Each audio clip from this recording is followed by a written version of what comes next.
राम पूज्य गुरुदेव के चरणों में कोटि कोटि वंदन। नवकार मंत्र से आज की क्लास शुरू करते हैं। ओम ह्रीं नमो अरिहंताणम। ओम ह्रीं नमो सिद्धाणम। ओम ह्रीं नमो आयर्याणम। ओम ह्रीं नमो वज्झायाणम। ओम ह्रीं नमो लोई सब्बसाहुणम।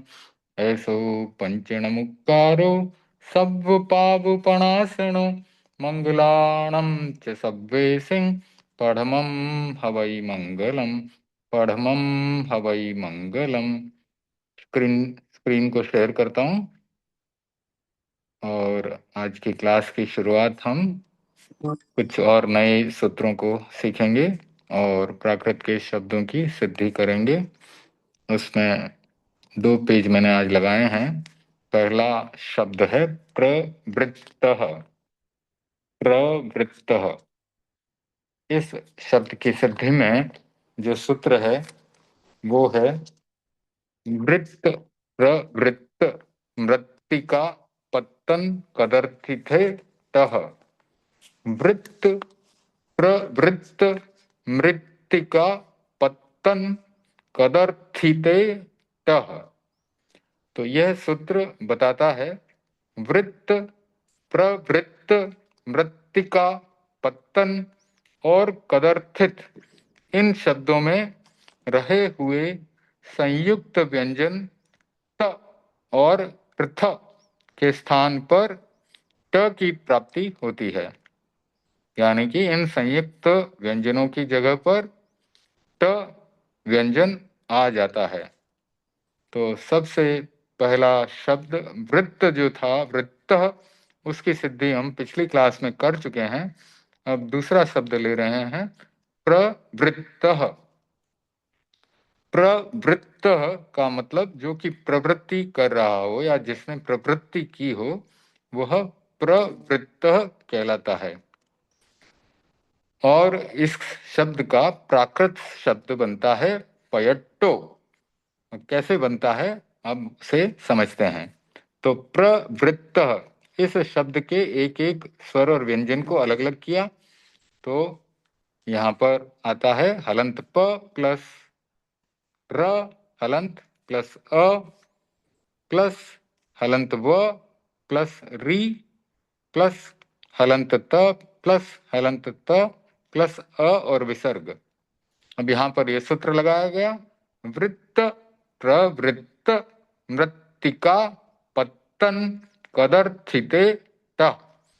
तो इस सूत्र को लगाने के बाद जो हलंत त और हलंत त था, अंडरलाइन किया यहाँ पर मैंने, उसकी जगह पर हमें हलंत ट की प्राप्ति हुई।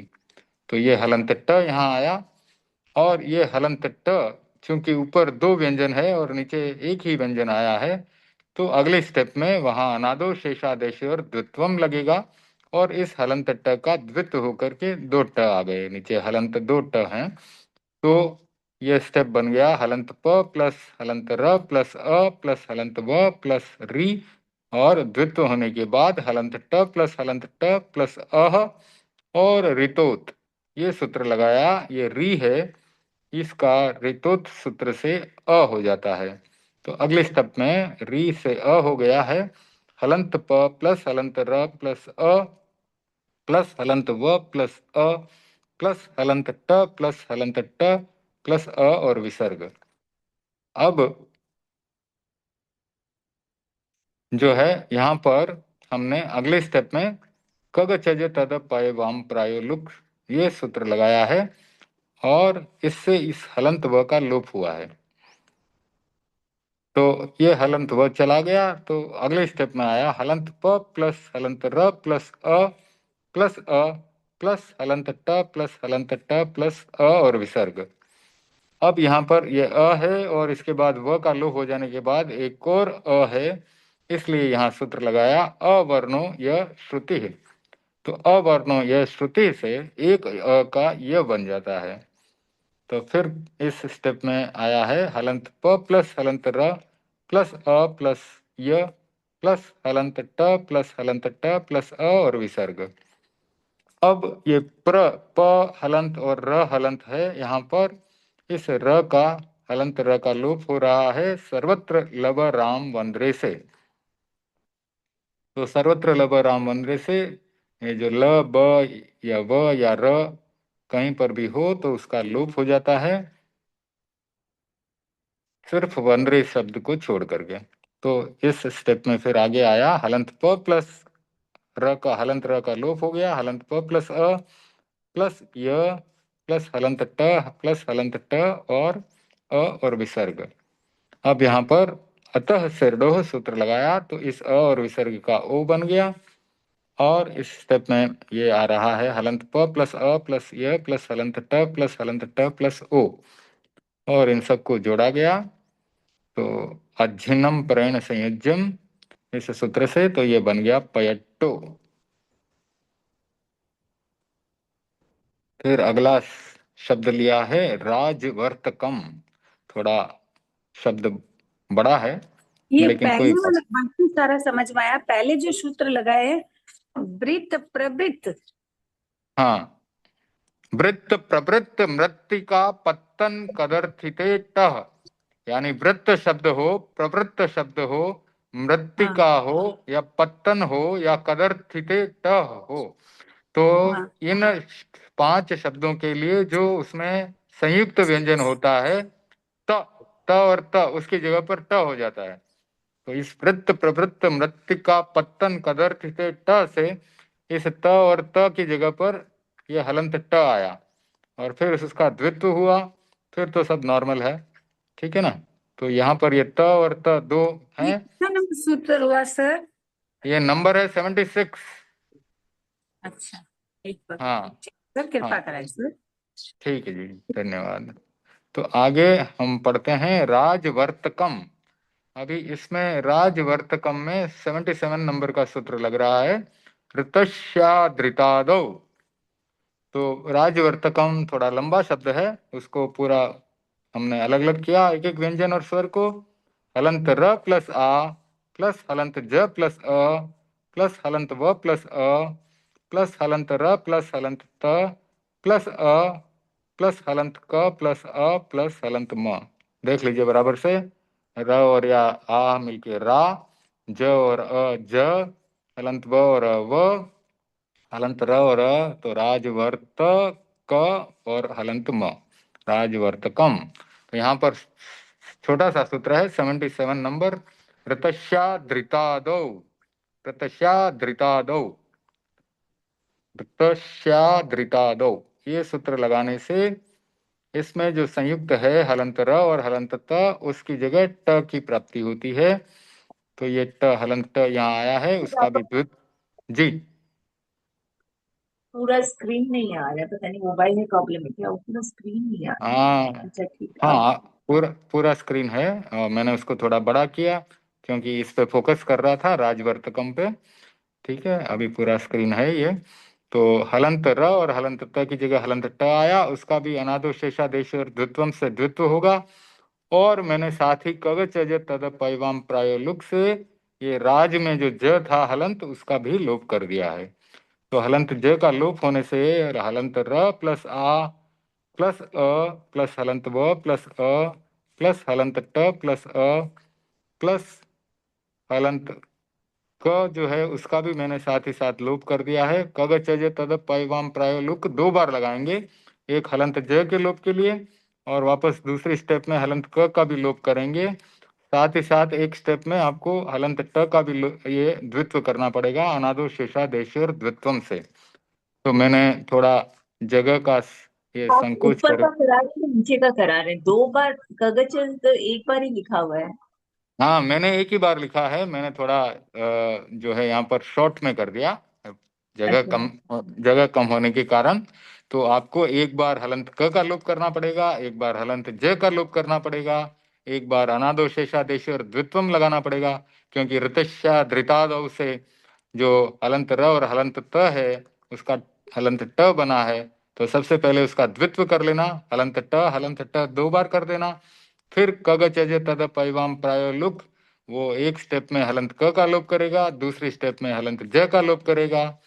ठीक है, फिर अवर्णो ये श्रुति, ये भी 2 बार लगाना पड़ेगा।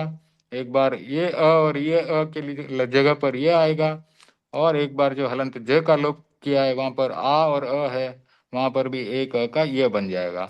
तो मैंने थोड़ा जगह बचाने के लिए ये स्टेप जो है एक ही बार में पूरी कर दी। तो अब आप समझ सकते हैं कि हलंत र और हलंत त का लोप होने से जो ट बचा हलंत, उसका द्वित्व हुआ यहाँ पर हलंत ट और हलंत ट। एक बार कगज चज तद पैवाम प्रायोलुक से इस क का हलंत का लोप किया, फिर दूसरी बार वापस कगज चज तद पैवाम प्रायोलुक लगाया, इस हलंत ज का लोप किया, और फिर बाद में यहाँ आ और अ बचेगा, उसका इस अ का य बनाया अवर्णो यह श्रुति से। तो फिर एक और यहाँ पे स्टेप, है राजवर्तिकम, अच्छा आपने नीचे लिख दिया क्या? तो ज लिख नहीं रहा है। ये ज है ना यहाँ पर, राजवर्तकम, ये ज है, देखिए यहाँ इस स्टेप में फिर यहाँ पर ज आया है, फिर इसका लोप किया उसके बाद। ठीक है, तो राजवर्तकम, इसमें ज का भी लोप होगा, और राजवर्तकम क जो अंत में कम है उसका क का भी लोप होगा, दोनों का लोप होकर उनकी जगह पर यह आएगा। ठीक है, तो यहाँ पर आ जाए, फिर हलंत र प्लस आ प्लस ये ज की जगह यह बचा है, फिर प्लस व प्लस अ, ये ट और ट हलंत ट का द्वित्व हुआ है, फिर उसके बाद ये अ आया है, फिर ये क हलंत क का जो है ये बन गया यहाँ पर लोप होकर के अवर्णो ये श्रुति से, और फिर अंत में अनुस्वार ये हलंत म बचा है।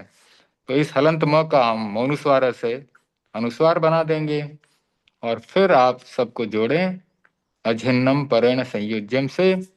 तो रा य ज की जगह ये बना है, व रत से ट बन गया है, ट का द्वित्व हुआ है, तो राय वट्ट, और क का भी यह बना है, तो राय वट्ट यम, अंत में म है उसका अनुस्वार बना है।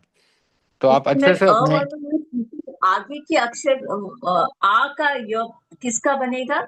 जो आगे का अ है, अक्षर है, उसका कोई कंडीशन है क्या सर, अवर्ण या श्रुति का?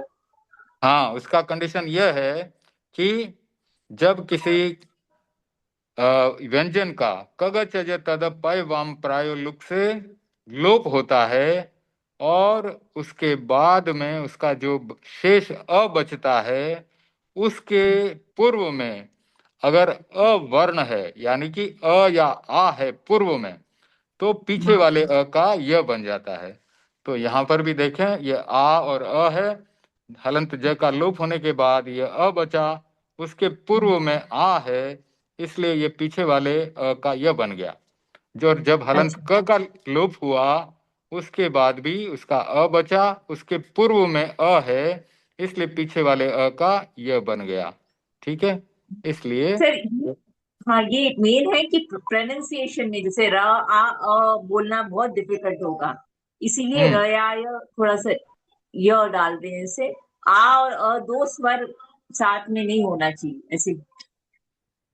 हाँ वो तो अब उस समय पे क्या जन साधारण की मानसिक स्थिति थी उसके ऊपर निर्भर करता है। और जो जन भाषा में राजवर्तकम को रायवट्टयम कहा जाता था, राजा को रायो कह देते थे, ठीक है, नृपह को निवो कहते थे, तो ये जन साधारण की भाषा थी, जन साधारण की भाषा को देखते हुए ये व्याकरण बनी है। तो वहां पर रा अ नहीं होकर के राय हुआ है, राय वट्टयम। तो जो जनता बोलती थी, अब उनको हो सकता है कि रा अ बोलने में डिफिकल्टी हुई हो, राय बोला जन साधारण ने, जो जनता ने, तो कोई भी कारण रह सकता है, लेकिन व्याकरण जनता की भाषा को देख करके फिर व्याकरण बनी है। तो जनता जनता जो है राजा को रायो बोलती थी, इसलिए राज का राय होता है राय वट्टयम। ठीक है, तो राजवर्तकम से इस प्रकार से राय वट्टयम, यह संस्कृत से प्राकृत की शब्द सिद्धि होती है। तो क्योंकि शब्द लंबा था, तो इसलिए मैंने थोड़ा उसको शॉर्टकट में कर दिया था, लेकिन आप आराम से अपनी पुस्तक में एक एक स्टेप समझने के लिए अच्छे से लिखें, ताकि आपको अच्छी तरह से समझ में आ जाए, और कोई दिक्कत हो तो फिर मुझे पूछ सकते हैं। आगे शब्द आ रहा है नर्तकी। नर्तकी का नट्टई रूप बनता है। राजवर्तकम यानी राज संबंधी वार्ता। वर्तुलह का अर्थ होता है गोल। फिर पहले वृत्त, वो भी गोल। प्रवृत्त, जिसने प्रवृत्ति की हो। तो इस प्रकार से अब नट्टई, नर्तकी जो नृत्य करती है, उसके संबोधन के लिए नर्तकी शब्द प्रयोग में आता है। तो उसके लिए सब सूत्र है ऋतस्या धृतादौ। तो नर्तकी को एक एक व्यंजन और स्वर को खोल के लिखा हमने। हलंत न प्लस अ प्लस हलंत र प्लस हलंत त प्लस अ प्लस हलंत क प्लस दीर्घ ई। अब इसमें जो संयुक्त व्यंजन है हलंत र प्लस हलंत त, उसकी जगह हलंत ट आ गया। और चूंकि हलंत र प्लस हलंत त दो व्यंजन की जगह पर एक व्यंजन हलंत ट आया है, इसलिए अनादौ शेषादेशोर द्वित्वम सूत्र लगा करके उसका द्वित्व किया गया। और वहां पर अगले स्टेप में हलंत ट दो बार लिखा गया। हलंत न प्लस अ प्लस हलंत ट प्लस हलंत ट प्लस अ प्लस हलंत क प्लस ई। अब यहाँ पर भी हलंत क है, उसका लोप होता है। कग चज तद पय वाम प्रायो लुक से। और इस प्रकार अगली स्टेप बनती है हलंत न प्लस अ प्लस हलंत ट प्लस हलंत ट प्लस अ और ई दीर्घ। और इन सबको अझिन्नम परेण संयुज्यम या स्वरहीनम परेण संयुज्यम सूत्र से जोड़ा गया। तो नट्टई, इस प्रकार से ये जो है संस्कृत का नर्तकी शब्द प्राकृत में नट्टई के रूप में इसकी सिद्धि होती है। फिर आता है कई वर्तः। कई वर्तः धीवर, मछुआरा, खेवट भी कहा जाता है अपने जनसाधारण की भाषा में। तो ये कई वर्तः, तो इसका एक एक स्वर और व्यंजन हमने खोल करके लिखा है यहाँ पर। तो ये है हलंत क प्लस आई प्लस हलंत व प्लस अ प्लस हलंत र प्लस हलंत त प्लस अ और विसर्ग। अब ऋतस्या धृतादौ ये सूत्र लगाया, तो इसमें हलंत र और हलंत त जो था वो अगले स्टेप में हलंत ट आ गया उसकी जगह। कौन से सूत्र से? ऋतस्या धृतादौ। तो वहां पर हलंत क प्लस आई प्लस हलंत व प्लस अ प्लस हलंत ट प्लस अह। तो इस प्रकार से वहां पर हलंत र और हलंत त की जगह पर हलंत ट एक व्यंजन आने से द्वित्व हुआ अनादौ शेषादेशी और द्वित्वम से। तो अगली स्टेप आई हलंत क प्लस आई प्लस हलंत व प्लस अ प्लस हलंत ट प्लस हलंत ट प्लस अह। अब यहाँ पर एक छोटा सा सूत्र लगता है आइत एत।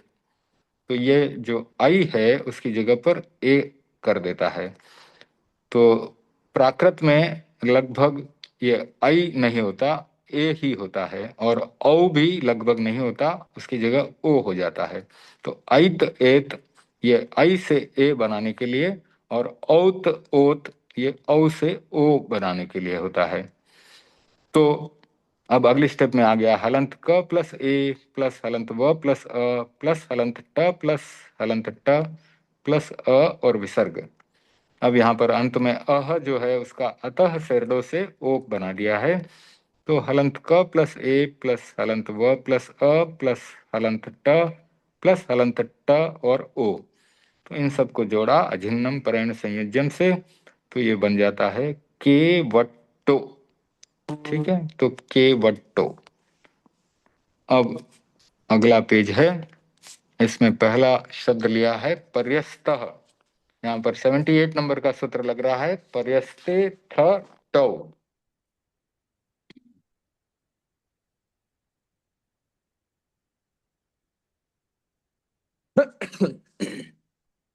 तो पर्यस्त शब्द में रहे हुए स्त को कभी थ और कभी ट होता है।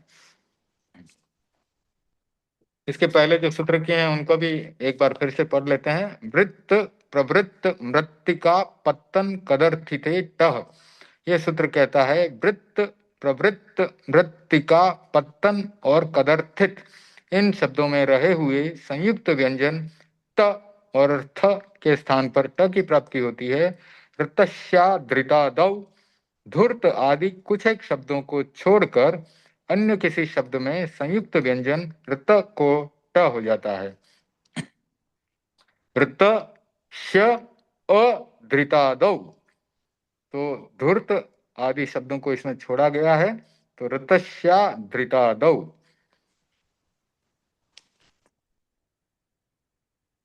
तो ये सूत्र लगाने पर क्या होगा, पर्यस्त शब्द में रहे हुए स्त को कभी थ और कभी ट होता है। ये किससे हुआ, पर्यस्ते थ टाउ।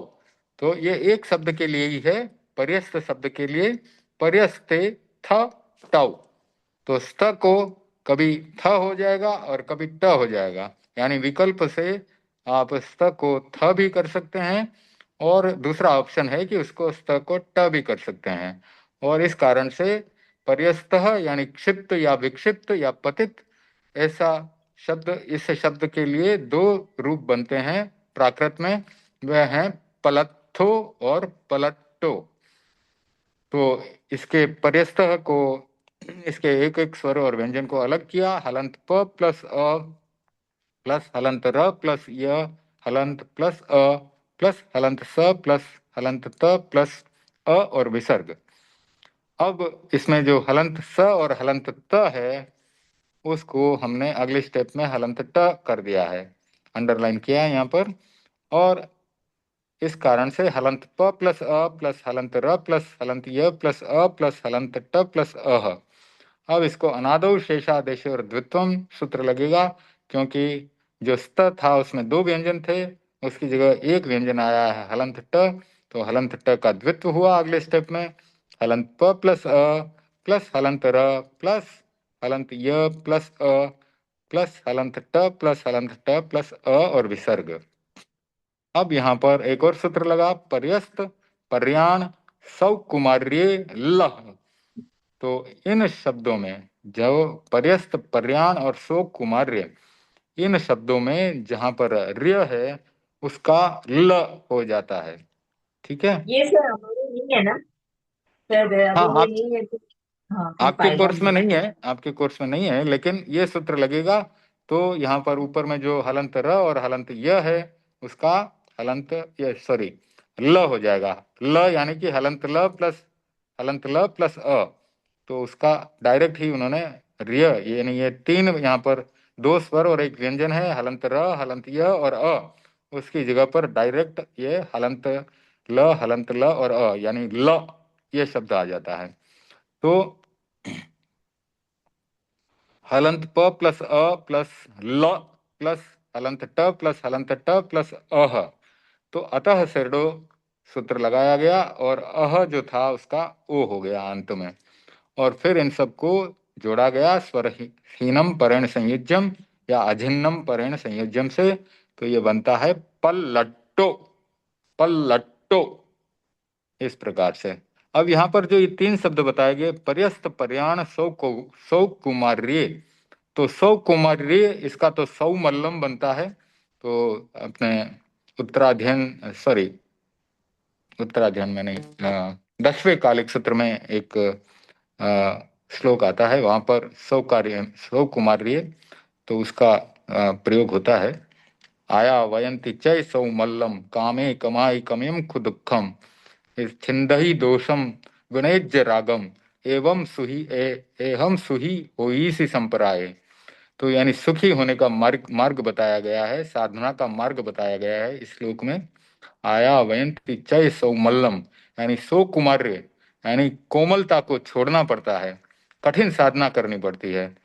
आया वयंती चय सौ मल्लम कामे कमाई, यानी जो कामनाएं हैं इनको भी छोड़ना पड़ता है। कामे कमाई कमयम दुखम छिंद ही दोषम विणेज रागम, दोषों को छोड़ना है, दोषों का छेदन करना है और राग को छोड़ना है। छिंदई दोषम विणेज रागम एवं सुही होई सी संभराय, यानी इस प्रकार से सुखी बनने के ये मार्ग, कुछ मार्ग बताए गए हैं। यानी जब तक कोमलता को हम नहीं छोड़ेंगे, कठोर नहीं बनेंगे, तब तक साधना और व्रतों में स्थिर नहीं हो पाएंगे। तो जो कोमलता है उसको छोड़ना पड़ता है, राग को छोड़ना पड़ता है, दोषों का छेदन करना पड़ता है, कामनाओं को छोड़ना पड़ता है। तो इस प्रकार से ये साधना का मार्ग बहुत कठिन मार्ग है, कठोर साधना करनी पड़ती है। तो कोई बात नहीं, प्रसंगवश इसकी चर्चा की। ये पर्याण शब्द जो होता है ना, पल्लाण, इस प्रकार से इसका रूप बनता है। जो घोड़े पर माल लादा जाता है, ऊंट के ऊपर माल लादा जाता है, उसको कहा जाता है पल्लाण। तो ये पर्याण शब्द का ये अर्थ होता है। कोई बात नहीं, आगे पढ़ते हैं। तो ये पर्यस्त का हुआ पलट्टो। और अब यदि स्त की जगह पर थ हो जाए तो क्या होता है वो यहाँ पर बताया जा रहा है। तो ऊपर में जो पहली स्टेप तो वैसी की वैसी रहेगी, फिर ये यहाँ पर स्त जो है, हलंत स और हलंत त, उसकी जगह थ आ जाएगा, हलंत। तो ये हलंत प प्लस अ प्लस हलंत र प्लस य हलंत प्लस अ प्लस हलंत थ प्लस अ और विसर्ग। तो यहाँ पर अनादौ शेषादेश और द्वित्वम फिर से लगता है, और हलंत थ जो है उसका द्वित्व होता है, और हलंत प प्लस अ प्लस हलंत र प्लस हलंत य प्लस अ प्लस हलंत थ और अ और विसर्ग।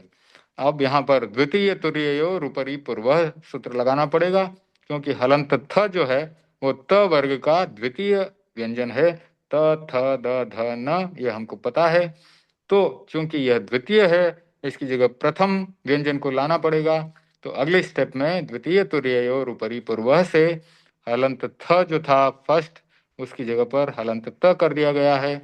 तो हलंत प प्लस अ प्लस हलंत र प्लस हलंत य प्लस अ प्लस हलंत त हो गया, प्लस हलंत थ प्लस अ और विसर्ग। अब यहाँ पर वही सूत्र वापस लगाया गया, पर्यस्त पर्याण सौ कुमार्य लह। तो ये सूत्र जो है, र्य जो था यहाँ पर हलंत र और ये, इसको हमने अंडरलाइन किया है, प्लस अ, उसकी जगह पर ये हलंत ल और अ यानी ल ये आ गया। तो हलंत प प्लस अ प्लस ये हलंत ल और अ प्लस हलंत त प्लस हलंत थ और अह। और यहाँ पर अंत में अ जो विसर्ग के साथ है उसको अतः सिरडोह से ओ कर दिया गया, और फिर सबको जोड़ा गया अझिन्नम परण संयोजम से। तो ये शब्द बन गया पल्लत्थो। तो पर्यस्तः पर के ये दो रूप हमें बने। नहीं पता ना इसका, क्योंकि अगर 105 बोला है तो 106 तो नहीं देंगे ना, इस हाँ, वो 106 आपके आपके एग्जाम के हिसाब से आप कर लो, ये तो मैं जनरल सबके लिए कर रहा हूँ। तो पूछ उनके रही लिए हूँ। तो वापस से शब्द सिद्धि करने के लिए वापस से मैं यहाँ नहीं आऊंगा, पीछे बैकवर्ड्स।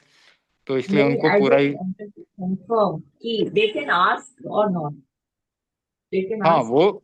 वो तो आपके टीचर से पूछना जरूरी है। नहीं है अगर कोर्स में तो नहीं आएगा, क्योंकि अगर आपके 105 सूत्रों का ही है तो आप लिख सकते हैं कि ये आपको तो अभी बता दिया गया है कि अर्य का ल हो ही जाता है। आ भी जाए तो आप लिख सकते हैं, नहीं आए तो कोई बात नहीं, याद करने की जरूरत नहीं है।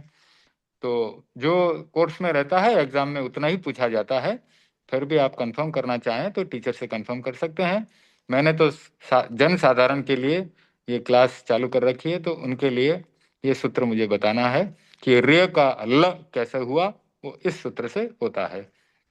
तो पर्यस्त का पल्लट्टो बना एक, और एक पर्यस्त का पल्लत्थो बना। तो ये दोनों रूप यहाँ पर सिद्ध हो गए। अब अगला है आदर्शः। तो इसके लिए सूत्र है 79 नंबर का, ऋष ऋष तप्त वज्रेवा। तो जिन शब्दों में ऋष ऋष और ऋष हो, उनमें र में वैकल्पिक रूप से ई की प्राप्ति होती है। तप्त और वज्र में स्थित संयुक्त व्यंजन के अंत्य व्यंजन से पूर्व भी इसी प्रकार से ई की प्राप्ति होती है। तो यहाँ पर दो उदाहरण दिए गए हैं, एक ऋष का है, एक ऋष का है। तो आदर्श एक सूत्र लिया है, आदर्श एक शब्द लिया है और वर्षम एक शब्द लिया है। इन दोनों की हम सिद्धि करेंगे, तप्त और वज्र इसकी बाद में करेंगे। तो आदर्श इसका बनता है आयरिसो, दर्पण, बैल आदि के गले का आभूषण।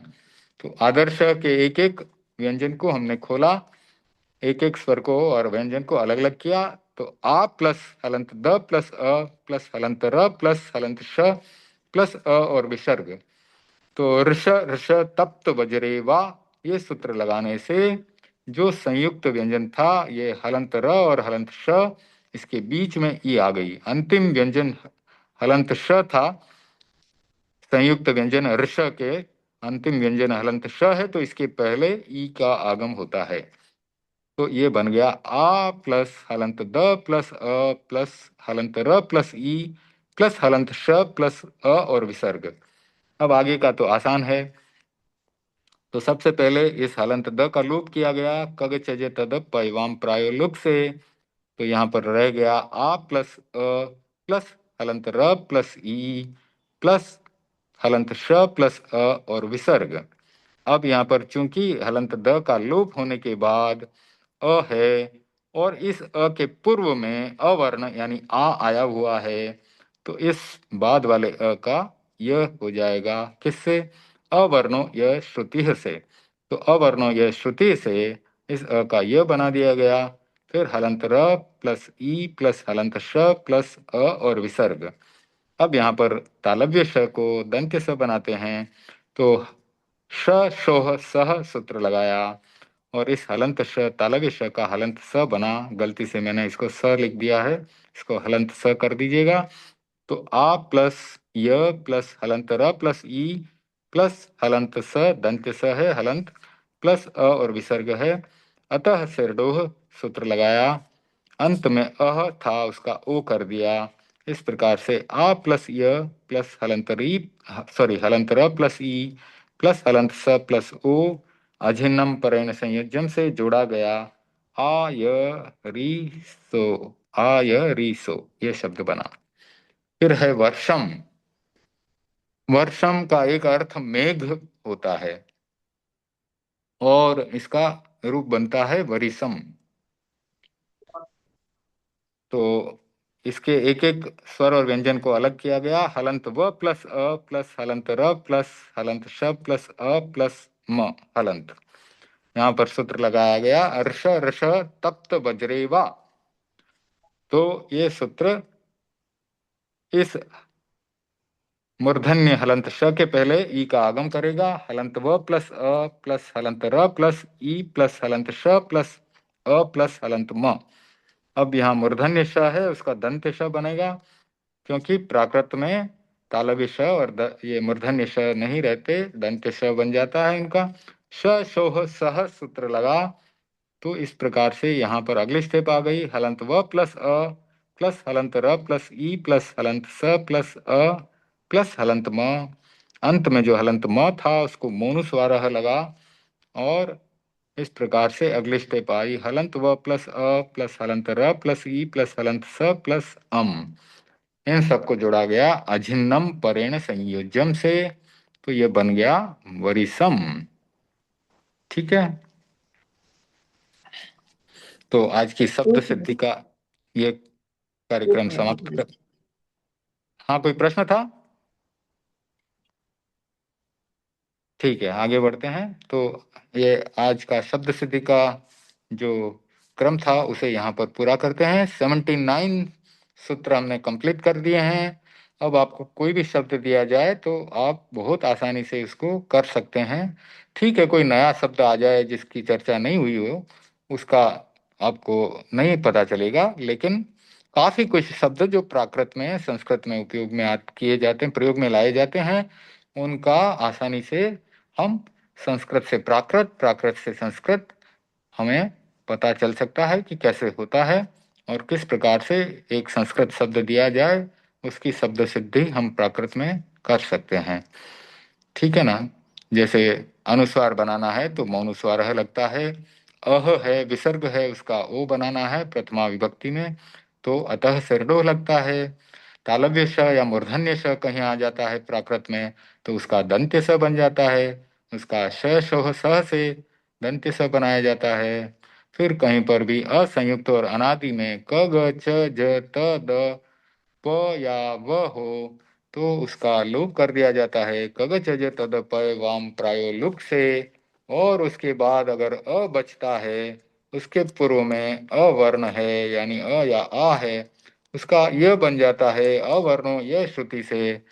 अगर कोई दो व्यंजन किसी आदेश या सूत्र से एक व्यंजन के रूप में आते हैं तो वहां पर द्वितीय तुरीय और उपरी पूर्व या उसके पहले अनादो शेषादेश और द्वित्वम लगा करके उसका द्वित्व होता है।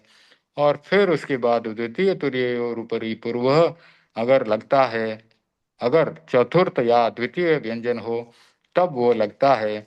और द्वितीय की जगह प्रथम व्यंजन आता है और वर्ग के चतुर्थ वर्ग की जगह पर तृतीय व्यंजन आता है। तो इस प्रकार से ये कुछ कॉमन नियम हैं जो बहुत बार प्रयोग में आते हैं। और फिर अंत में अगर ई के साथ विसर्ग हो तो उसका दीर्घ ई हो जाता है, ऊ के साथ विसर्ग होता है तो दीर्घ ऊ हो जाता है। ये होता है किससे? अक्लिबे सौ से। और कॉमन इसमें सूत्र सो में कौन? विसर्ग होना जरूरी है सर? किसमें? आपने अभी हाँ क्या बोला, ई के साथ विसर्ग हो या ऊ के हाँ, साथ विसर्ग हो? यस, अंत में ई के साथ विसर्ग होगा तो ही दीर्घ ई बनेगा अक्लिबे सौ से। ठीक है ना? या फिर ऊ के साथ विसर्ग हो तो भी उसका दीर्घ ऊ बन जाता है अक्लिबे सौ से। ठीक है। अब कुछ पाठ पढ़ लेते हैं गद्य सोपान में से। तो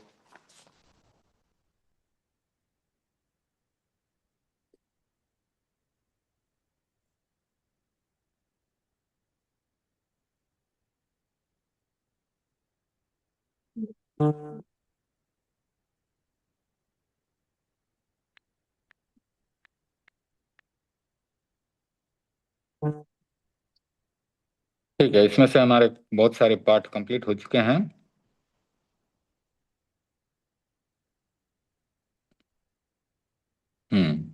हम इसका नियम पढ़ रहे थे, नियम, कारक, शब्द रूप आदि ये पढ़ रहे थे। ठीक है ना? तो षष्ठी विभक्ति के इसके पहले का हमने कर लिया था। ओ, इसके पहले का हमने कर लिया था। हम्म कारक, शब्द रूप, हाँ, ये उदाहरण वाक्य हमने कंप्लीट कर लिए थे पंचमी विभक्ति के। तो ठीक है, नियम, शब्द। तो षष्ठी विभक्ति के एक वचन में सर्वनाम अम का मध्य और तुम का तुज्य रूप बनता है। पुल्लिंग तथा नपुंसक लिंग सर्वनाम एवं अकारांत संज्ञा शब्दों के षष्ठी विभक्ति एक वचन में स प्रत्यय जुड़ता है। सर्वनाम त का षष्ठी विभक्ति तस् बनेगा, इम का इमस् बनेगा, क का कस् बनेगा, पुरुष का पुरुषस् बनेगा, अणर का अणरस बनेगा, छत का छत्तस बनेगा, जल का जलस, फल का फलस, घर का गरस। यानी संबंध बताने के लिए किसका? जल का, फल का, घर का, पुरुष का, नर का, छत्र यानी छात्र का, क यानी किसका, क जहां है वहां पर प्रश्नवाचक हो जाता है, इम यानी इसका, तस यानी उसका। पुल्लिंग तथा नपुंसक इकारांत और उकारांत शब्दों के आगे णो प्रत्यय प्रत्यय जुड़ता है। शिशु का शिशुणो यानी शिशु का, कवि से कविणो कवि का, दही से दहीणो यानी दही का, सुधी से सुधीणो सुधीजन का, सुधी यानी विद्वान, हत्ती हाथी हत्तीणो हाथी का, वस्तु का वत्थु वत्थुणो यानी वस्तु का। स्त्रीलिंग अकारांत सर्वनाम तथा संज्ञा शब्दों के आगे षष्ठी एक वचन में अप्रत्यय जुड़ता है। ता अ यानी उसका, माला अ यानी माला का, इमा अ यानी इसका, बाला अ यानी बाला का, बालिका का। स्त्रीलिंग इकारांत शब्दों के आगे आ प्रत्यय एवं उ उकारांत शब्दों के आगे ए प्रत्यय जुड़ता है। जुबई आ युवती का, नई आ नदी का, साड़ी आ साड़ी का, धेनु ए धेनुए यानी गाय का, बहुए यानी बहुओं का, सॉरी बहु का, सासुए यानी सासु का। पुल्लिंग नपुंसक नपुंसकलिंग तथा स्त्रीलिंग सर्वनाम एवं संज्ञा शब्दों के षष्ठी बहुवचन, अभी तक हमने एक वचन पढ़ा था, अभी षष्ठी बहुवचन में ण प्रत्यय जुड़ता है तथा शब्द का रस्व स्वर दीर्घ हो जाता है। जैसे सर्वनाम में तुम है तो तुम्हान हो गया, आ लग गया पीछे, आण तुम्हान, अम्ह का अम्हान, त का तान, इमा का ईमान, पुरिस का पुरिसान, सुधी जो था उसका सुधीण दीर्घ हो गया, शिशु जो था उसका शिशूण वहां पे भी दीर्घ हो गया, दही दहीण, वत्थु वत्थूण, माला मालाण, बाला बालाण, जुवी जुवीण, साड़ी से साड़ीण, बहु से बहूण। तो जहां बहुवचन बन रहा है वहां उसको बहुत आसान कर दिया, पीछे अणा लगा दिया, सब में अणा लग गया। ठीक है। एक वचन में थोड़ा ध्यान रखना पड़ता है, सब में थोड़ा अलग अलग है। ठीक है, अब आगे बढ़ते हैं। चतुर्थी विभक्ति। प्राकृत में चतुर्थी विभक्ति में सभी सर्वनाम एवं संज्ञा शब्द प्राय षष्ठी के समान होते हैं। तो ये नियम बहुत अच्छा है, प्राकृत को सरल बना दिया। अब आगे चलते हैं। द्वितीय विभक्ति के एक वचन में अम का ममम एवं तुम का तुमम रूप बनता है। सभी सर्वनामों एवं संज्ञा शब्दों में द्वितीय विभक्ति के एक वचन में अनुस्वार लग जाता है। जैसे त था तो तम हो गया, क था तो कम हो गया, इम का इमम हो गया, ता का तम, का कम, इमा का इमम। बाल बालक जो शब्द था उसका बालम, पुरुष का पुरुषम, सुधि का सुधिम, शिशु का शिशुम, जल का जलम, अनयर का अनयरम, वारी का वारिम, वत्थु का वत्थुम। माला जो था उसका मालम हो गया, जुवईम, बहुम और सासुम। तो इस प्रकार से अनुस्वार लगा करके द्वितीय विभक्ति रस हो एक जाते हैं वचन क्या? बन गया। स्वर रस्व दीर्घ, हो जाता है। हाँ दीर्घ स्वर है तो रस हो गया। माला था तो मालम बन गया। ठीक है ना। तो सूत्र वही है ना, रस्मोनी। नहीं, रसोमी, यस। अनुस्वार, अनुस्वार के योग में स्वर दीर्घ नहीं, स्वर रस्व हो जाता है, उसका रस्वोमी है ना सर? रसोमी एक सूत्र है, यस। तो रसोमी एक बार चेक कर लेते हैं कि किस लिए लगा है।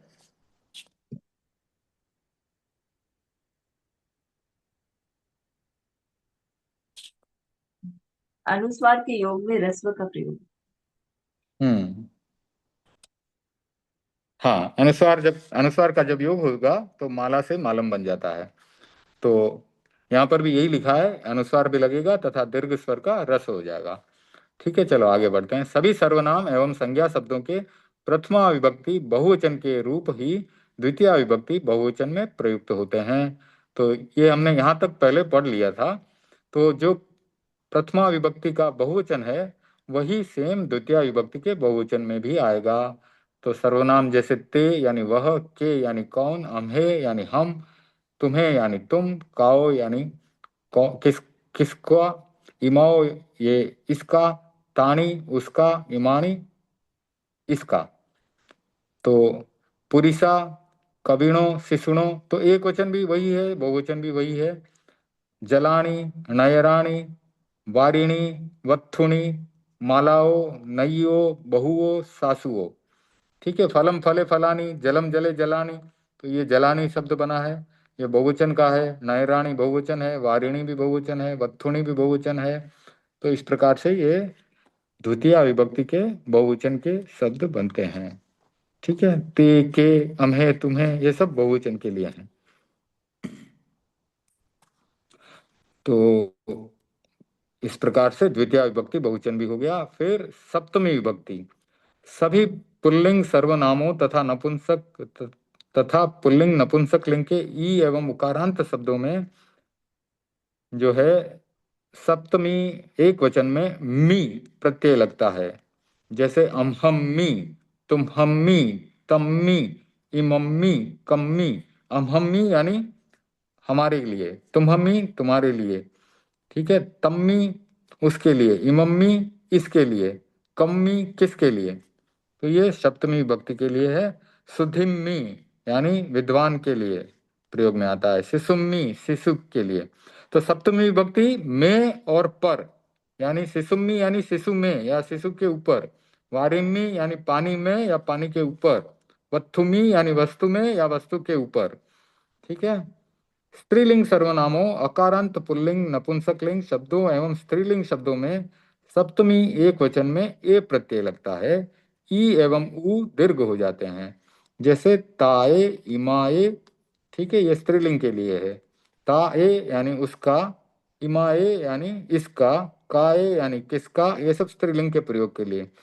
पुल्लिंग के लिए पुरुषे, छत्ते यानी पुरुष में या पुरुष के ऊपर, छत्ते यानी छात्र में या छात्र के ऊपर, शीशे, ये सब एक वचन के प्रयोग हैं। शीशे यानी जले यानी जल में, जल के ऊपर, फले यानी फल में या फल के ऊपर, बाला ए, तो स्त्रीलिंग के लिए ए शब्द लग गया। ये एक वचन अपना सप्तमी विभक्ति। साड़िए साड़ी में, बहुए बहु में, जुविये युवती में, धेनुए यानी गाय में। इस प्रकार से ये सप्तमी विभक्ति के प्रयोग हैं। सभी सर्वनामों एवं संज्ञा शब्दों में सप्तमी के बहुवचन में सु प्रत्यय लगता है। अकारांत शब्दों में एकार हो जाता है तथा ह्रस्व स्वर का दीर्घ हो जाता है। जैसे अम शब्द था तो अमहेसु हो गया, त शब्द था तो तेसु हो गया। और ये सब बहुवचन के प्रयोग हैं। तासु, ये स्त्रीलिंग के लिए तासु हो गया।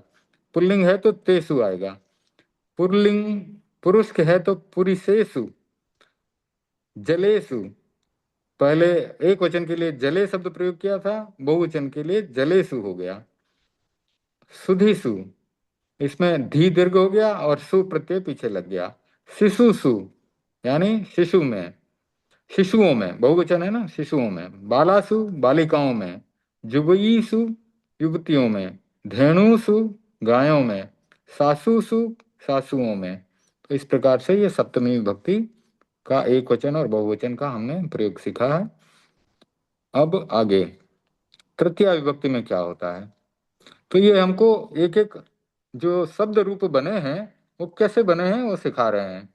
और डिटेल में हम से- संस्कृत में जाएंगे तब और डिटेल में आएगा। बोले। सर इसमें जब प्रत्यय लगता है तब और जब ए प्रत्यय लगता है तो दीर्घ हो जाता है। इसका भी कोई हम्म। सूत्र है क्या सर? हाँ, सूत्र आएंगे आपको अगले सेमेस्टर में आएंगे, हम भी करेंगे यहाँ पर। अभी तो साधारण रूप से क्या क्या हो रहा है बस उतना बता रहे हैं। बाद में एक एक शब्द की सिद्धि करेंगे, एक एक शब्द के साथ कौन सा प्रत्यय लगा, कौन सा सूत्र लगा, ये सब आपको डिटेल में बताया जाएगा। ठीक है ना, संस्कृत में भी बताया जाएगा, प्राकृत में भी बताया जाएगा। तो उसका बहुत विस्तार से आएगा, करेंगे इसका भी। तो अब आगे पढ़ते हैं तृतीया विभक्ति में। ये तो अभी साधारण रूप से वाक्य बनाने के लिए, ताकि हमें ध्यान में रहे कि सप्तमी होता है तो क्या बन जाता है। एक वचन में पुरी से बन जाता है, बहुवचन में पुरी सेसु बन जाता है। तो ये सब करने के लिए साधारण रूप से हमको वाक्य बनाने हैं और उसके बाद पूरी शब्द सिद्धि सूत्रों के साथ करेंगे। तो तृतीया विभक्ति में क्या होता है, एक वचन में अम्ह का मये हो जाता है एवं तुम्ह का तुमये बन जाता है। पुल्लिंग एवं नपुंसक लिंग सर्वनाम तथा अकारांत शब्द रूपों में तृतीया विभक्ति के एक वचन में शब्द के अ को ए हो जाता है तथा न प्रत्यय जुड़ जाता है। तो ये तृतीया विभक्ति के एक वचन में हो रहा है। तेण, यानी ये तृतीया विभक्ति में क्या होता है, कर्ता ने कर्म को करण से के द्वारा, तेण यानी उसके द्वारा, इमेण यानी इसके द्वारा, केण यानी किसके द्वारा, पुरुषेण यानी पुरुष के द्वारा, छत्तेण यानी छात्र के द्वारा, जलेण यानी जल के द्वारा। ठीक है। पुल्लिंग तथा नपुंसक लिंग ई एवं उकारांत, इकारांत और उकारांत शब्दों के आगे णा प्रत्यय जुड़ता है। तो अगर इकारांत है जैसे कवि, तो उसका क्या बन जाएगा, कविणा। साहू, साहुणा। वारी, वारिणा। वत्थु, वत्थुणा। तो कवि के द्वारा, साधु के द्वारा, पानी के द्वारा, वस्तु के द्वारा। स्त्रीलिंग सर्वनाम एवं संज्ञा शब्दों में तृतीया विभक्ति के एक वचन में ए प्रत्यय जुड़ता है, ह्रस्व स्वर दीर्घ हो जाता है। जैसे ताए, इमाए, काए। उसके द्वारा, इसके द्वारा, किसके द्वारा, संज्ञा बाला, बाला बालिका के द्वारा है तो बालाए, नदी के द्वारा है तो नैये, बहू के द्वारा है तो बहुए। तृतीया एक हाँ, ही है। तृतीया ये एक वचन। हाँ, तृतीया विभक्ति एक वचन। और तृतीया सभी विभक्ति एक वचन और सप्तमी एक वचन है ना? सप्तमी एक वचन सप्तमी का यहाँ पर। एक वचन स्त्री वाला एक ही है। हाँ हाँ हाँ, उसमें भी ए ही जुड़ा है। हाँ, सही है। ये जोड़ा हम्म तृतीया और सप्तमी। हम्म। फिर इसका भी मैं आपको टेबल भेजूंगा, बहुत आसान हो जाता है वो टेबल से। तो बहुत जगह पर ए जुड़ता है, बहुत सारी विभक्ति में ए जुड़ता है, किसी में आ भी जुड़ता है, तो मैं भेज दूंगा आपको। सभी सर्वनामों एवं सभी संज्ञा शब्दों में तृतीया विभक्ति के बहुवचन में ही प्रत्यय सर लगता एक है। में ये अकारांत पुल्लिंग में बोल रहा है, अकारांत पुल्लिंग में भी ए ही जुड़ेगा। सर्वनाम तथा पुल्लिंग नपुंसक के ई प्रत्यय में, ई प्रत्यय वाले में अम्मी जुड़ेगा और इसमें पुल्लिंग सर्वनाम अकारांत पुल्लिंग नपुंसक सब में ए जुड़ेगा सप्तमी में। खाली अगर वो ई वाले होंगे पुल्लिंग वाले तब इम्मी जोड़ेगा, और सर्वनाम में पुल्लिंग सर्व सर्वनाम। सर्वनाम में जैसे कि अमहम्मी है ना, अमहम्मी और तुम्हम्मी, तम्मी, इमम्मी, कम्मी, ये सब अकारांत है ना, तो इसमें मी जुड़ा है सप्तमी एक वचन में। जो सर्वनाम शब्द हैं उनमें मी जुड़ा है, ये देखिए यहाँ पर, जे अमहम्मी तुम्हम्मी, ठीक है, ये हाँ मतलब किसके लिए पुल्लिंग जुड़ा है? सर्वनाम में जुड़ेगा, पर पुल्लिंग अकारांत पुल्लिंग शब्दों में तो ए जुड़ेगा। हाँ, जैसे पुरुष पुल्लिंग से से बना छक्के छत, छूटे जले फले। हाँ, यस, पुरी से छत्ते शिष्य, पर सर्वनाम में सब में मी जुड़ा है सर्वनाम में, तो सर्वनाम अलग हो गया और संज्ञा अलग हो गया, ठीक है ना। संज्ञा अगर है जैसे छात्र है तो छत्ते बन जाता है, लेकिन वही अगर सर्वनाम है तो तम्मी बन जाता है, ठीक है। ओके, तो हम यहाँ पर थे, स्त्रीलिंग सर्वनाम एवं संज्ञा शब्दों में तृतीया विभक्ति एक वचन में ए जुड़ा, फिर सभी सर्वनामों एवं सभी संज्ञा शब्दों में बहुवचन में अ के स्थान पर ए तथा रस्व सर्ग का दीर्घ हो जाता है, रस्व स्वर का, और इसमें ही प्रत्यय लगता है, तो पूरी से ही, छत्ते ही, कवि ही, शिशु ही, तो यह है तृतीया विभक्ति बहुवचन का। वारी ही, वत्थु ही, बाला ही, नई ही, अम्हे ही, ते ही, ता ही, तो बहुवचन को थोड़ा आसान कर दिया है, तो सबका एक ही प्रकार का रूप बना है बहुवचन में। तो बहुत ही अच्छा। तृतीय, जी, पंचमी विभक्ति में क्या हो रहा है? पंचमी विभक्ति में ये किसी से अलग होने में है, पंचमी विभक्ति, ठीक है। पंचमी विभक्ति एक वचन में अम का ममाओ होता है, तुम का तुमाओ हो जाता है, यानी मुझसे अलग होने में या तुमसे अलग होने में। पुल्लिंग एक वचन, पुल्लिंग एवं नपुंसक लिंग सर्वनामों के दीर्घ होने के बाद उनमें ओ प्रत्यय जुड़ता है, ताओ, इमाओ, काओ। स्त्रीलिंग सर्वनाम एवं संज्ञा शब्दों में रस्व होकर तथा नपुंसक लिंग एवं पुल्लिंग शब्दों में पंचमी विभक्ति के एक वचन में तो प्रत्यय जुड़ता है, जैसे तत्तो, इमत्तो, बालत्तो, पुरिसत्तो, कवित्तो, शिशुत्तो, जलत्तो, वारित्तो, यानी पुरुष से अलग होने में पुरिसत्तो, पेड़ से अलग होने में, सॉरी, जल से अलग होने में जलत्तो, शिशु से अलग होने में शिशुत्तो, ठीक है, छात्र से अलग होने में छत्तो। सभी सर्वनामों एवं संज्ञा शब्दों में दीर्घ स्वर होने के बाद पंचमी विभक्ति के बहुवचन में हिंतो प्रत्यय जुड़ता है, जैसे अम्हा हिंतो, ता हिंतो, पुरिसा हिंतो, बाला हिंतो, बहु हिंतो, इस प्रकार से। फिर ये वार्तालाप आया है, वत्तालावम, इसमें अव्यय शब्दों का प्रयोग हुआ है वार्तालाप में। सोहन मोहन से बात कर रहा है, मोह जगसी, बहुत ही इंटरेस्टिंग वार्तालाप है। मोहन, तुम कब जगोगे? का शब्द बना है कदा से, द का लोप हुआ, कगच तद पैवाम प्रायोलुक से, तो द का लोप होने से कदा से का बना। मोहन कहता है, मोहनो, अहम पभाए जग्गामी, मैं सुबह जागता हूँ, प्रभाते, प्रभाते का हो गया पभाए, त का लोप हुआ, कगच तद से, फिर अवर्णो ये श्रुति लगा, प्र में से र का लोप हुआ, सर्वत्र लबा राम पत्नी मंदिर जगी से। न से पाए। हाँ, अहम पभाए जग्गामी, मैं सुबह जागता हूँ, प्रातः काल में जागता हूँ। फिर सोहन कहता है, सोहनो, ता तुमम किम करसी, तदा, यानी तब तुम क्या करोगे, तदा से ता बन गया। फिर मोहनो, मोहन कहता है, अहम जनएण सह भम्यूम गच्छामि, मैं जनक पिता, जनयन पिता के साथ, तृतीया विभक्ति, अहम में कौन सी है? प्रथमा विभक्ति, जनयन तृतीया विभक्ति, पिता के साथ, भम्यूम गच्छामि, भ्रमण करने के लिए जाऊंगा। सोहणो, त अनंतरम तुमम किम करसी, तदनंतर, तदनंतरम से त अनंतरम बना, ठीक है, द का लोप हुआ, अ बच गया, न का नोणह से अण बन गया, त अनंतरम, तदनंतरम, ठीक है।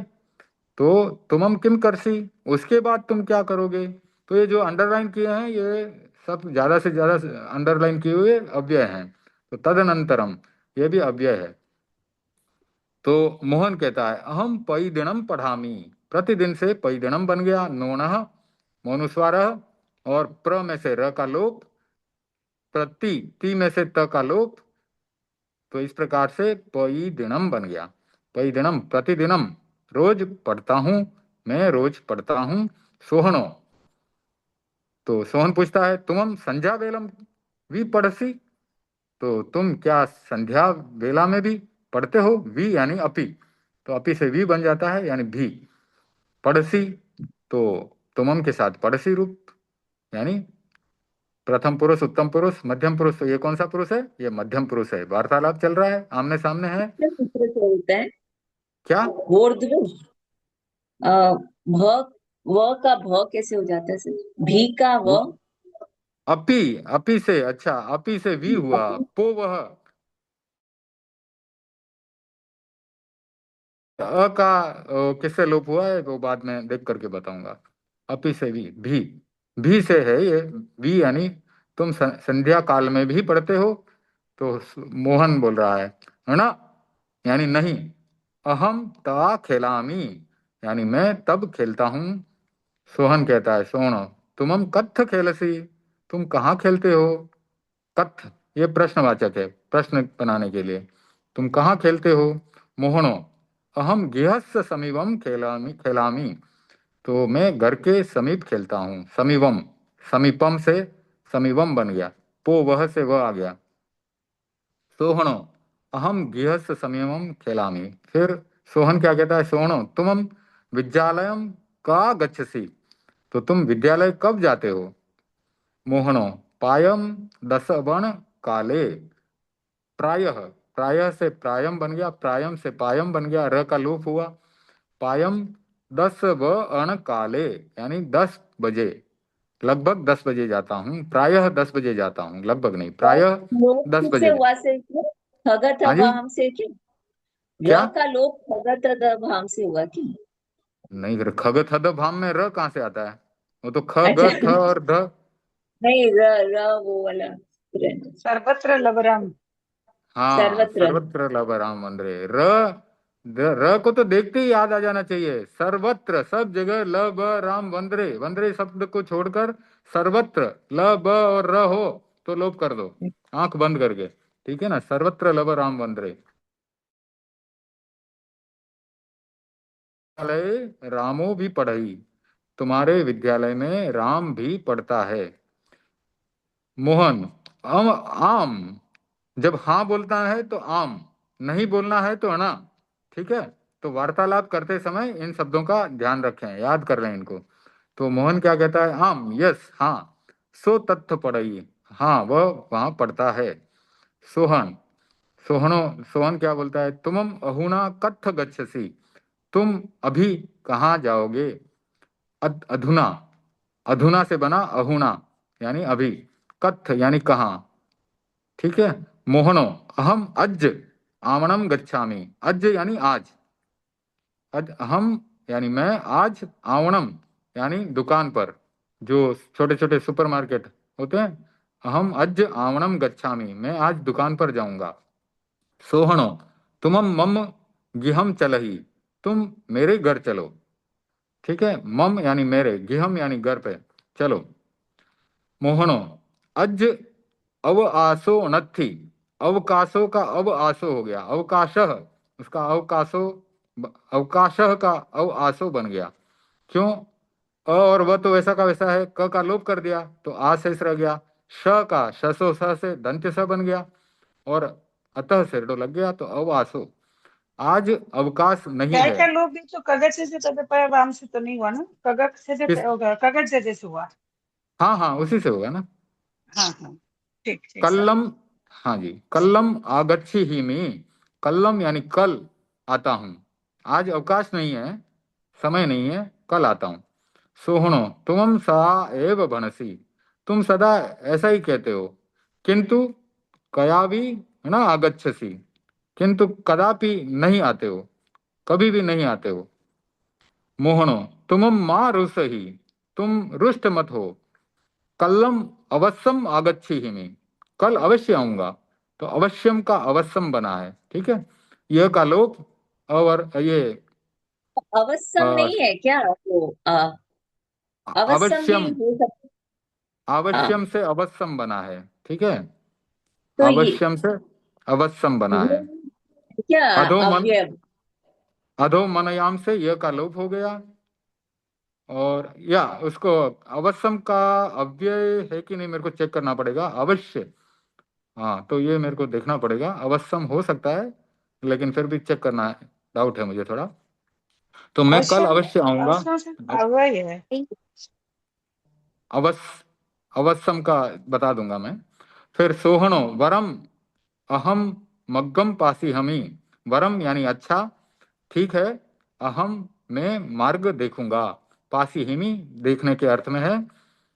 दानिम गच्छामी सर बरम अभी मतलब जा, अच्छा भी होता है, बरम मतलब श्रेष्ठ भी होता है क्या सर? हाँ, अच्छा श्रेष्ठ दोनों दोनों के तो लिए ये होता भी प्रयोग में है। अवयव ही लग रहा है सर। कौन सा? वरम? वरम। हाँ, चेक करके बताऊंगा, मुझे डाउट था इसलिए मैंने अंडरलाइन नहीं किया है, पर देख करके बता देंगे। तो फिर आया दानिम गच्छामी। है। बरम जो सर अव्यय में थोड़ी लेंगे, संबोधन में लेंगे ना, जैसे वो होता है देखिए, बरम। वरम यानी श्रेष्ठ या अच्छा है, और चूंकि इसमें पीछे अनुस्वार लगा है, विभक्ति लगी है, इसलिए मुझे दोनों हम्म। में, दोनों में अव्यय नहीं अव्यय, लग रहा है। हाँ पर अव्यय ठीक नहीं है, है देख कर ये। चेक हाँ करेंगे, कोई ये बात वो नहीं। लगे, हाँ अवश्य हो सकता है। दानिम, हाँ देख करके कोई बात नहीं, मुझे डाउट है तो चेक कर लेंगे। दानिम यानी अभी मैं कन्नम जाता में हूँ। भी तो अनुस्वार लगा है, ऐसे तो हाँ, समीवम में भी अनुसार, अनुस्वार लगा है। हाँ लगा है, तो वो विभक्ति के अनुसार है या किसके अनुसार अंतरम है में भी देख। लगा है अनुस्वार तो वो हाँ विभक्ति कोई, से लगा है या वो वैसा ही रूप है उसका? नहीं नहीं, कल्लम, कल्लम और अज्ज और ये सब में ये तो अव्यय हैं। दानिम भी, दानिम में जैसे इदानिम होता है उस प्रकार से दानिम है। तो अभी मैं जाता हूँ, कोई बात नहीं, एक बार कंफर्म कर लेंगे। तुमम शीघ्रम, तो तुम शीघ्र आगच्छ ही आओ, ठीक है। वरम, तो उसने कहा अच्छा ठीक है, श्रेष्ठ है। तो इस प्रकार से ये वार्तालाप संपन्न हुआ, और आज की क्लास भी संपन्न हुई। 2 मिनट एक्स्ट्रा निकल गए हैं, मिच्छामि दुक्कडम। तो आज की क्लास को हम यहीं संपन्न करेंगे। कृपा स्टॉप करें शेयर सर, करता बहुत हूँ। कृपा। हाँ, बहुत कृपा। धन्यवाद सबको ज्वाइन करने के लिए, धन्यवाद। तो आज हम बहुत यहीं बहुत संपन्न करते हैं, मंगल पाठ परम पूज्य गुरुदेव की आज्ञा से। ओम ह्रीं नमो अर्हन्ताणम्, ओम ह्रीं नमो सिद्धाणम्, ओम ह्रीं नमो आयर्याणम्, ओम ह्रीं नमो वज्झायाणम्, ओम ह्रीं नमो लोये सव्वसाहुणम्। एषो पंचणमुक्कारो सव्वपावपणासनो, मंगलाणं च सव्वेसिं परमं हवै मंगलम्। चत्तारि मंगलम् अरहन्ता मंगलम्, सिद्धा मंगलम्, साहु मंगलम्, केवली पणत्तो धम्मो मंगलम। चत्तारि लोगुत्तमा अरहंता लोगुत्तमा, सिद्धा लोगुत्तमा, साहु लोगुत्तमा, केवली पणत्तो धम्मो लोगुत्तमो। चत्तारि शरणं पवज्जामि, अरहन्ते शरणं पवज्जामि, सिद्धे शरणं पवज्जामि, साहु शरणं पवज्जामि, केवली पणत्तं धम्मं शरणं पवज्जामि। विघ्न हरण मंगल करण स्वाम भिक्षुनो नाम, गुण ओळख सुमरण किया सरे अचिंत्या काम, सरे अचिंत्या काम, सरे अचिंत्या काम। ओम अरहम। Thank you for joining today. हम सब परम पूज्य गुरुदेव के प्रति बहुत बहुत आभारी हैं। आज की मीटिंग संपन्न करेंगे।